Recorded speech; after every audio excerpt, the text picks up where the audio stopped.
प्रश्न अमरावती विभागीय मंडळ आज दिनांक 22/5/2024 रोजी इयत्ता 12वीचा निकाल जाहीर करताना मला अतिशय आनंद होत आहे।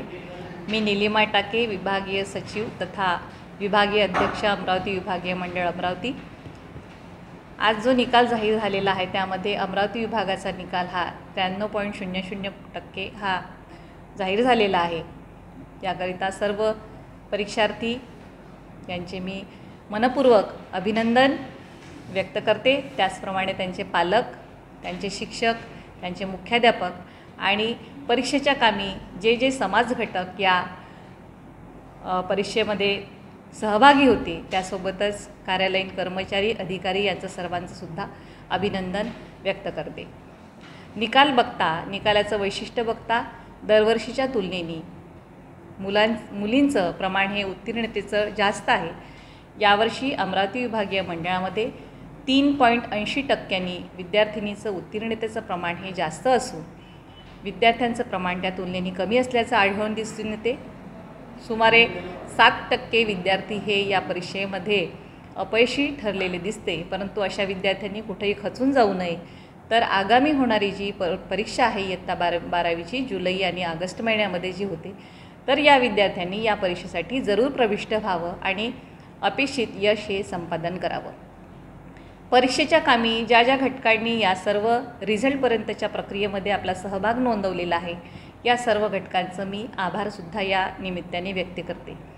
जे विद्यार्थी उत्तुंग यश संपादन करून या परीक्षेत उत्तीर्ण झालेले आहे अशा विद्यार्थ्यांचं विशेष अभिनंदन आणि त्यांच्या भविष्यातील पुढील वाटचालीस माझ्या खूप खूप शुभेच्छा आहे।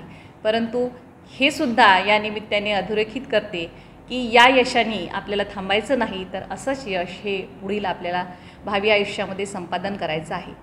ज्या विद्यार्थ्यांना अपेक्षेपेक्षा कमी यश मिळालेलं आहे किंवा जी संपादनूक अपेक्षित होती ती मिळाली नाही, अशा विद्यार्थ्यांसाठी सुद्धा राज्य मंडळाने सुविधा दिलेली आहे।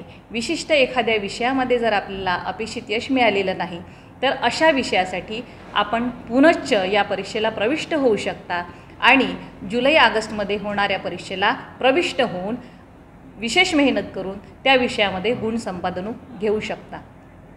एखाद्या विद्यार्थ्याला जर ओव्हरऑल पूर्ण परीक्षेचा रिझल्ट जो लागलेला आहे तो त्याला अपेक्षेपेक्षा कमी वाटत असेल, तर संपूर्ण विषयामध्ये सुद्धा असे विद्यार्थी प्रविष्ट होऊन पुढील जे गुण आहे ते आपण वाढवू शकता। परीक्षेला प्रविष्ट व्हावं आणि त्यांनी ही परीक्षा देऊन आपली संपादनूक ती श्रेणीसुधार किंवा विषयसुधार, गुणसुधार यामध्ये ते सहभागी होऊन परीक्षा हे देऊ शकतात।